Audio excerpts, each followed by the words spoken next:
Says we are being live streamed, so you should. Yes. Perfect. I can see it. I'm sharing Great, great. Just gonna refresh my. Oh, here we are. Great. Looks like there we go. We are here. We are live. Oh, I love it. Okay. So let me start by welcoming everyone. Welcoming those of you who are here live and those who will be joining us later. It's such a pleasure to have you here on the Linn Academy. This is our show to really share our passions, and we have experts like Kyla, Tustin tonight. I'm very excited to have her, who are here to help you kind of see what you can do with your passions, or how you can tap into your passions, or inspire you to follow your passions, whatever it may be. Kyla has so much experience in soul coaching as a trainer. She's done numerous trainings, like in-person retreats, as well as online courses. She has a broad array of corporate clients as well, anywhere from like Apple to Disney, and I think several others I know of that aren't rolling off the top of my head. But she is just one of those amazing, energized and energizing people, and I know you're going to enjoy talking with her tonight, or hearing from her tonight about leading and following your and understanding your potential for leadership and finding your passion. But before we go into that, and I pass the baton to our lovely Kyla, I will just say, if you're interested or want to learn more about the Linn Academy, we do have a website, thelinnacademy.com. So go there, you'll see all of our various graduates, so our experts in feng shui, in space clearing, in soul coaching, in gateway dreaming, in oracle card reading, and on and on. So please check that out. If I didn't mention it, my name is Bill Schwingle, and I am one of those graduates, and I am honored to be able to speak to our experts in this series. So with that, I would like to pass to you, Kyla. Welcome. Thank you so much for being with us tonight. Thank you, Bill, and welcome, everybody. So where should we start, Bill? Should we start with my journey of how I ended up here? If that where the flow goes, let's go with it. Yeah. So I was thinking about in terms of like passion and potential, and how I ended up here. To many people that maybe don't know me, I came out of investment banking in 2010, so a little over 13 years ago. And the thing that allowed me to really step onto this path of full passion and potential for myself was finding myself randomly at Denise's ranch, which for many people is unusual, because Denise is such a beautiful spirit in our world. And it was like, I didn't actually know who she was when I arrived. I felt called to do the soul coaching because I'd found this Soul Whispers book, which was a collaboration of a whole lot of different soul coaches in it. And as soon as I opened the book, I was like, I think this is what I was born to be. And then arriving at Denise's ranch a couple of months later, because I'd taken a 7-month career break at that point, the unfolding of it to me was a remembering.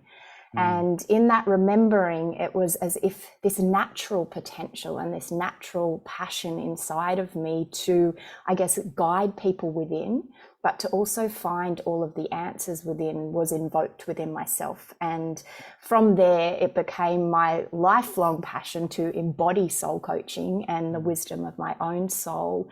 And then through that, support other people to do it along the way as well, because I see so often in the world, from a leadership perspective, or if someone's listening and they're not a leader, even if you're a self-led leader in terms of the way you want to live your life in alignment with your values, the things that are most important to you, as a parent, as a godmother, godfather, whatever your role is in the world, I do believe that at this powerful, poignant time, we can all be leaders. And so it may be from a career perspective, but it may also be from a perspective of like, what do you want to see in the world? What are the causes that matter most to you? And how do you come back to unleashing that voice and creative spark that's inside, when for many of us, through our schooling system, maybe it's our belief systems, whatever it might be, for a lot of us, that unique voice or that power within has been or was suppressed, depressed, repressed in so many ways. And maybe through fear, maybe through the beliefs with myself, it was this idea that I wasn't enough. So I'd spent like my whole entire, I guess, childhood feeling like I didn't belong, feeling like an outcast, feeling like I was the weird one that never fit in anywhere. Mhm. So then being quite intuitive and unknowingly that intuitive, I looked out into the world and I was like, well, who do I need to be to fit in? And then a big part of that is it dims our spark. It dims our natural creativity, that leader within us to be a part of the change, because in that way we're kind of this going along with how everything else is. But what I found for myself and for many clients is that it starts to become so uncomfortable trying to be like everybody else that eventually that leader within really starts to ignite. And it's like this outfit that I'd put on was starting to feel so uncomfortable that the only thing I could do was shed it. And in that way, it's scary. It's scary to be vulnerable in the world. It's scary to go within to find the answers when everybody is telling us that. Even to be a great leader is a perfect example. There's all these textbooks. But very rarely, which we do in the world of soul coaching, does someone invite a leader to go within and say, from that voice inside your heart and soul, who do you want to be? What values do you want to align with? And what will make you allow you per se to lay your head on the pillow at the end of the day and say, I was really proud of how I showed up, either as a parent, a leader, a contributor to society. But most of the time it's like, follow this 5-step model and you will be a great leader. Whereas I think go. Sorry, Kyla. And I think that in today's world it is so important. People are really just feeling that pull, right, to find their authenticity, their kind of their way to kind of shed that. I love that term, that description, shedding that outfit that no longer fits. Totally. Yeah. And a big part of it is that the fear of judgment, the fear of rejection. And the fear of rejection is the same pain point in our brain as the fear of death. Because back in the day in a tribe, if we did get rejected and we got rejected from the tribe, most likely we would have died because we couldn't survive. And so for many of us, as we're stepping into that fullness of our own potential, our values, who we are and what we want to uniquely express in the world, some of the biological systems in us are fighting against that at the same time, because it's like, oh, just do this to fit in, or just suppress that, or don't worry about your needs in this situation, like just like kind of keep the peace per se, as opposed to like know thyself. And in knowing thyself, what I think comes from this is this deep place of a confidence that is a soulful confidence. So often in my coaching and workshops, people ask me, but what if you become too confident? And like, what if you love yourself too much? And I really think in the world of soul, this is completely impossible, because it comes from a place of purity and innocence combined with power, which is that, Bill, in this moment, I can honor and love myself wholly and completely while witnessing the love and the uniqueness in you and everyone that we work with from a place of wholeness and completion as well. And there is no comparison from that place.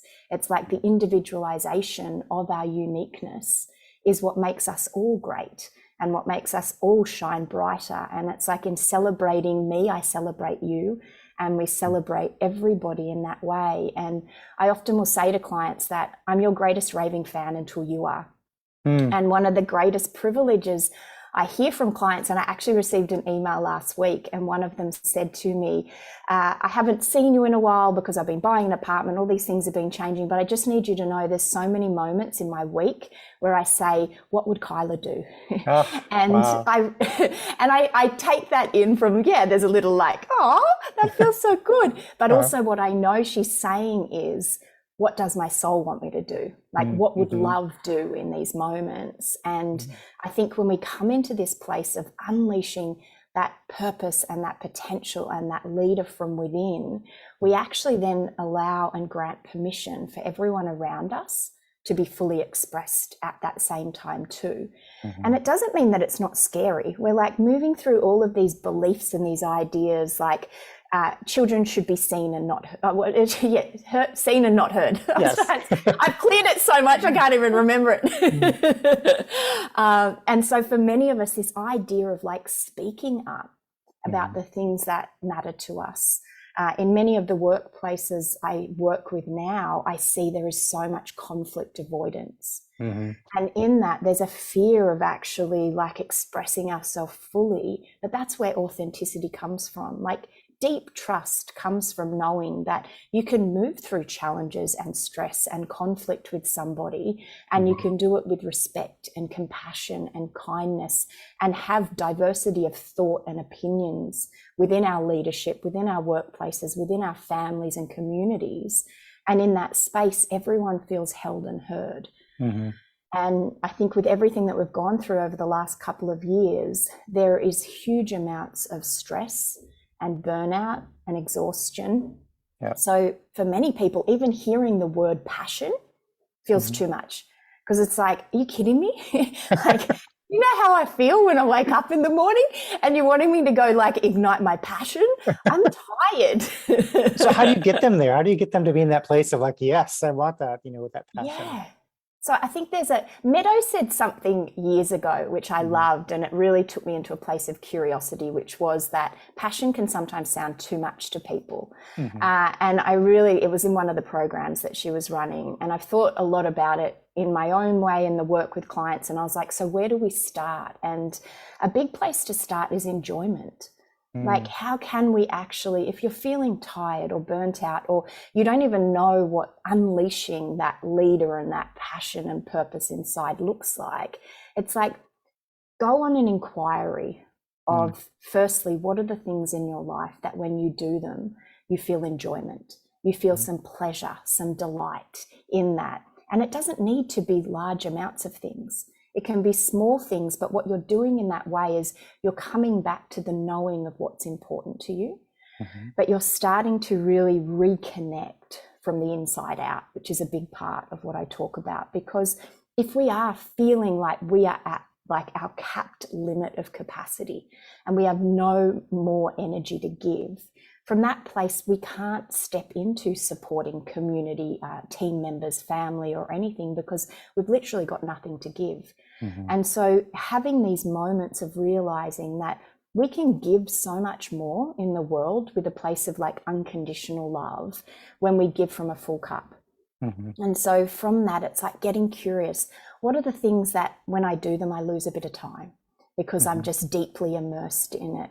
For myself, it's nature, like anything connected to the ocean, being connected to the earth, like it really is that place of enjoyment, expansion for me. And if I start to notice my own stress signs and symptoms, like a big one is that a lot of humans are annoying me. It's not them, Bill, it's me. Are you sure? Are you sure? I don't know. Yeah. And so in that place, I'll be like, okay, like what do I need in this moment? And I think knowing what our stress signs and symptoms are helps us to step into being that greatest leader from within. Because when I start working with people, particularly in the business, I'll sit down with them and I'll share my stress signs and symptoms. I'll say, this is who I become when I'm stressed. This is actually what I need. So I grant you permission to say, Kyla, I think you might need to go for a 5-minute walk. And I'm like, yeah, I might. And so knowing yourself and taking away and eliminating any shame or guilt for having stress-based behaviors. It's one of the greatest things I work with leaders around is how do we name and tame our gremlins, but also how do we name and tame our jerk-like behaviors? Because it's that knee-jerk stress-based behavior that comes up. Because then we're owning it and we're saying, when I become stressed, this is who I become. But as a leader, as a rising star, as an employee, a team member, a parent, whoever it might be, this is actually who I want to be. And so together, let's have conversation about that to say, is everything okay in this moment? What do you need?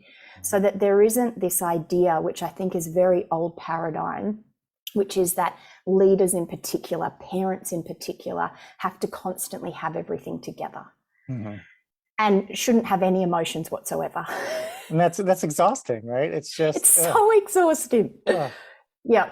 And it's been proven it takes 60 to 90 seconds for an emotion to actually move through us the moment we acknowledge it. And from there, that allows us to be that greatest version of ourselves by not judging, criticizing, or suppressing it and pushing it down, because we're living in a melting pot of stressful situations these days. And I think this expectation that we should have it all together the whole time, or what a perfect leader or parent or anything like that looks like, it's totally inhumane. And I know that because I've been that. Like this idea that I should just be happy. And how are you, Kyla? I'm good. Like that was like, good isn't even an emotion, Bill. It's not even a state of being.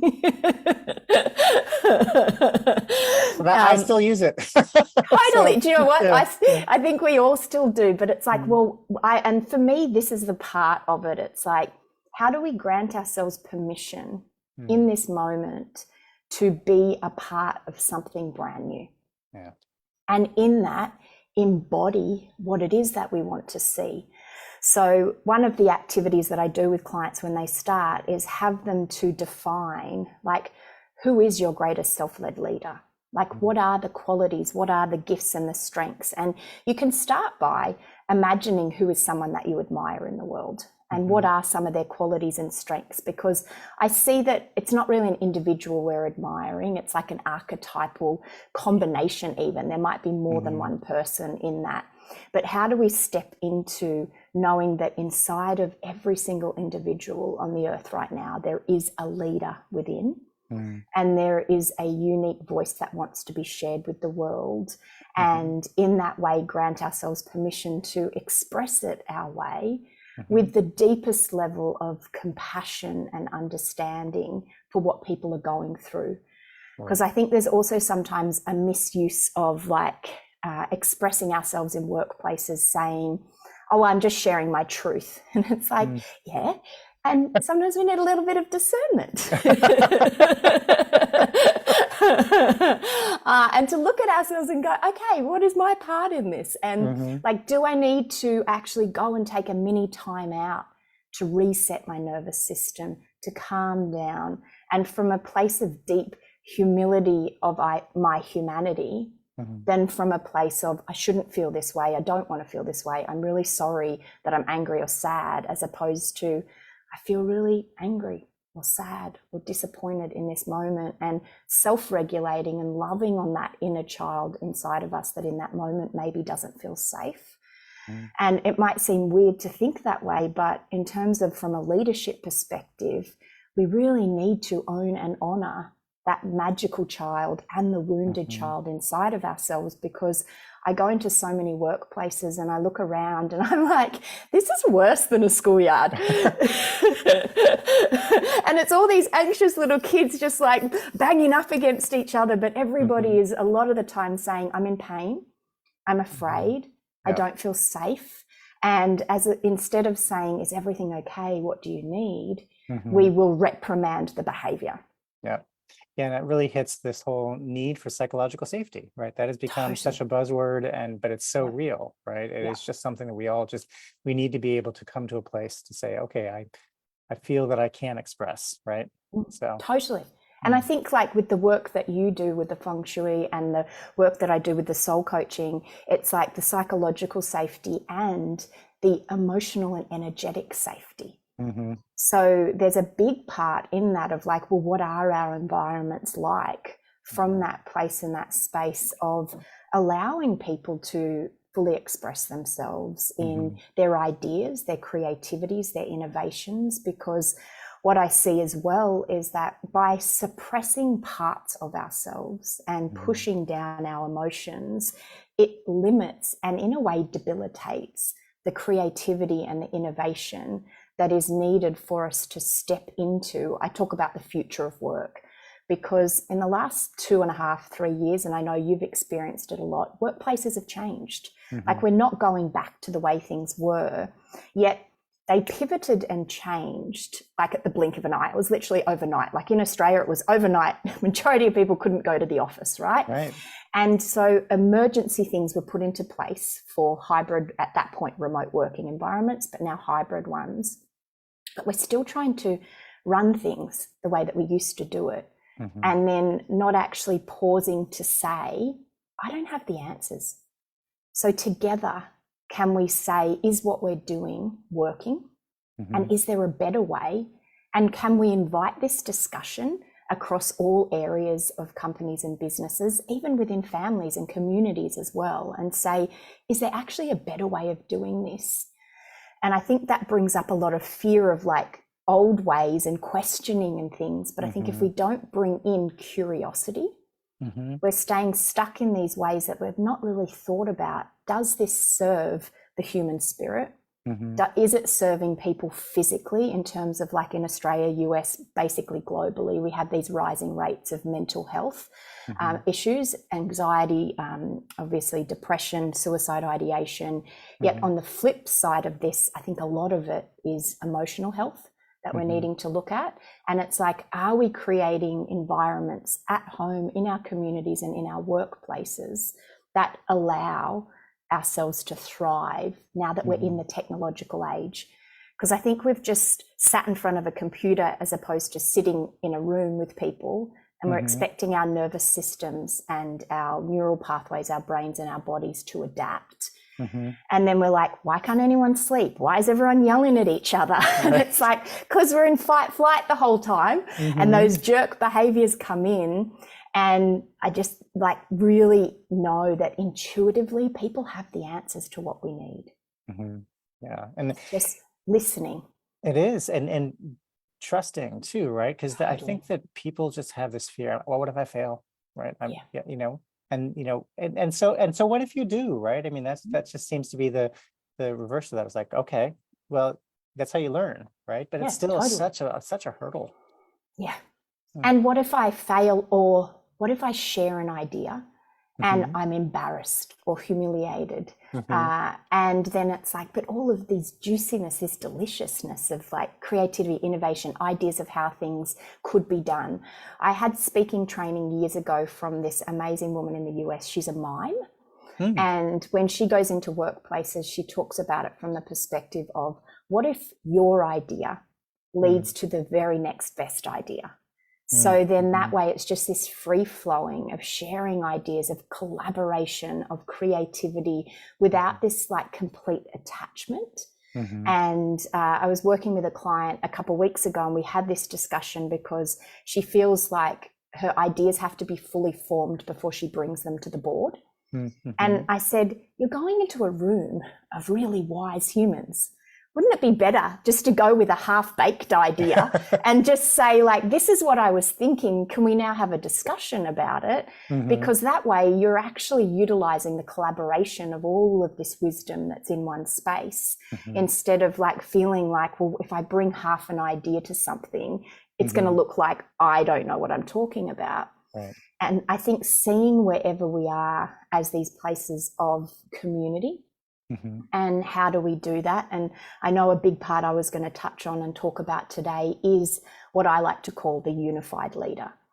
And I feel like this is where we're going into this place of really soulful leadership, which is, how do we integrate divine masculine and feminine energies into our leadership and into our workplaces, so that we're starting to welcome more of this time and space for intuitive innovation and like creativity, and actually like that level of compassion for where people are at, so that people feel that they are in that place. But then what it comes back to as well is like that aligned action of the masculine. But then we're not doing for doing's sake.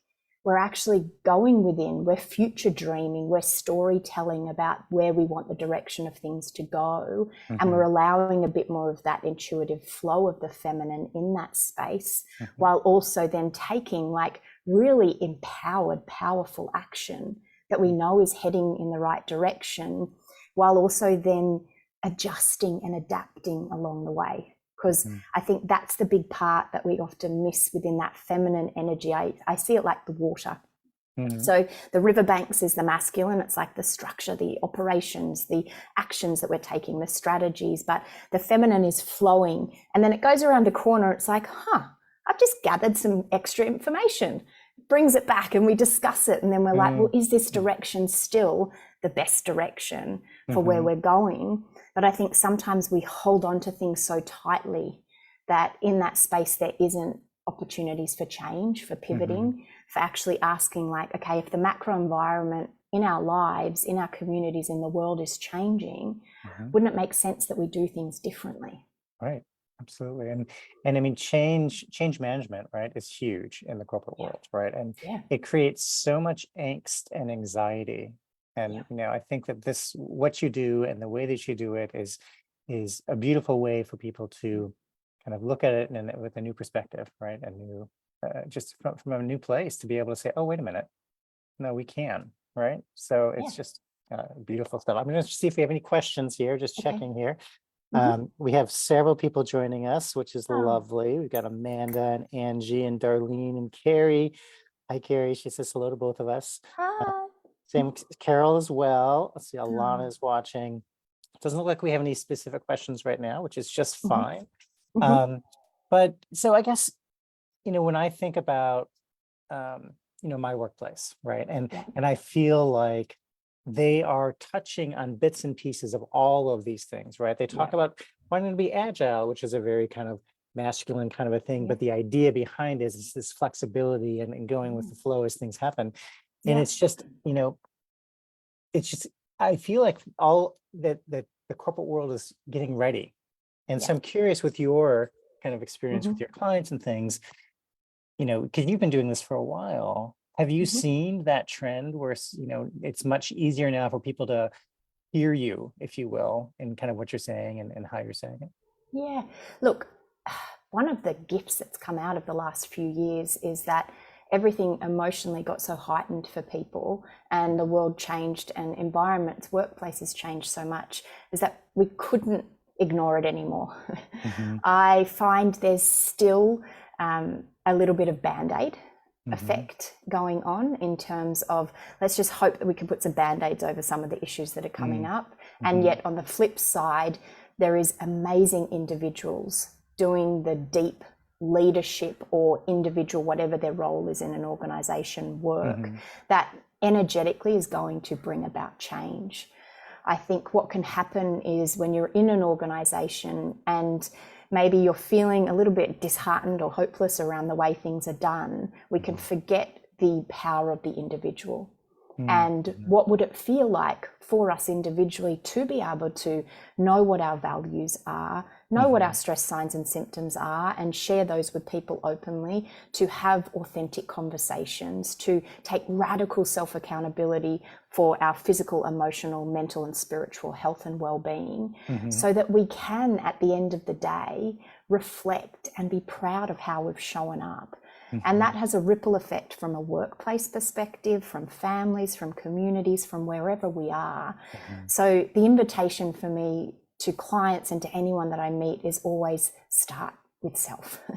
Instead of like sitting around and waiting and hoping that the government or the organizations or the leaders or anything are going to change, it's like, actually, I can be an embodiment of what I want to see in the world. And then you come up with different ideas. One of the big things that I love that we do within organizations is, my ideal is to step away from working with them and to just support the leaders and potential individuals that require the soul coaching or even want to become soul coaches in that way, but to actually have change champions within the organization, if it's from the perspective of a cultural change, wellness change, that actually embody the things that we're talking about, but then also know and understand the unique environment and dynamics of that organization, as an example, that they can then integrate it in a way that us coming in externally could never imagine doing, because they completely understand the ins and the outs of it.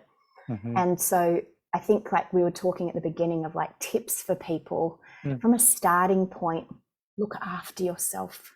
And I know it might sound super cliche, but if you are burnt out, exhausted, you have nothing left in your tank, it is really hard to be compassionate and caring and kind to others. So wherever you can prioritize those parts of self-care and wellness, and tuning into that radio station inside and asking yourself, am I speaking to myself in ways that are kind, that are useful, and are bringing a calming effect on my nervous system, that brings in oxytocin, that it's been proven kindness does, which is the opposite of stress. And if that's your starting point from this moment, know that that's enough. Then you can start to look at, well, who do I want to be as a leader? What are the qualities and strengths that I admire? And then individually start to think about little projects or ideas or things that you could do to step into bringing greater change. But I think if we start with the individual and then we have the energy to care about the causes that we care about, and we can get really easily sucked into what's wrong, what's stressful, what we think is never going to change. And really at these like powerful, energetic times, stay so fine-tuned on who do you want to be? What is the change that you want to see? What is a world, a family, a community that you would be proud to be a part of? And then align your choices and decisions from that place, because I think we forget how valuable our choices are day to day. Yeah, so that's beautiful. Beautiful. Thank you. And we are at the top of the hour. I do see one question coming in from Carol. If the organization is not ready for the unified leader and still working in an old style, how can you get them on board? I think that comes back to individuals. There will always be individuals within an organization that want to be a part of the change. And I just think the ripple effect of that. A beautiful friend of mine and myself met when I was still in banking, and she worked 2 levels down from me in the building. And we went and checked out each other's desks, and there was crystals and oracle cards and sprays and everything like that. And yeah, people thought I was weird, but they'd come past and be like, what crystal's that, Kyla? Can I pull an oracle card? And I think that like individuals have the power to make massive change. And you'd be surprised how many people within organizations are actually wanting to become a unified leader themselves. And the more that we can step into it, own our voice, own our creative spark, really start to define what that means individually and who we want to be, then you'll start to see other lights light up. Like I'll go in and run workshops, and it may not have the spiritual slant on it, but people will come up and be like, are you spiritual? And then they'll start sharing that they have a shaman or all of these different things. And I think the more open and expressive we are individually about who we are, we grant that permission, like I shared before, for other people to do that as well, and bring in initiatives. And it might be at the beginning that only one person turns up, but know that there's 2 of you then, and then there's more and there's more. So I think I would just say start. And if it's that bad, maybe find a new organization. From a practical perspective. Yes, absolutely. Well, this has been an amazing conversation. Thank you so much, Kyla. So for those who are as enamored with everything that you have to say, what's the best way for them to reach you, or to ask you more questions, or to take one of your courses, or be maybe as a coach? Yeah, so put a comment in the comments and I'll reach out and message you. Otherwise, kylatustin.com, and then that links to all the corporate work that I do within the Create group and everything as well. But I am here to serve everyone at the highest level. So questions anyone has, or reaching out, any curiosities or anything like that, just reach out and we can have a chat. Thank you so much, Bill, for all that you do with the Linn Academy and for bringing us here. I'm so glad to be able to do it. So thank you. And thank you everyone for joining. Throw questions out there. We'll get to them as soon as we can. And don't forget to reach out to Kyla at kylatustin.com. So thank you, everybody. Big love.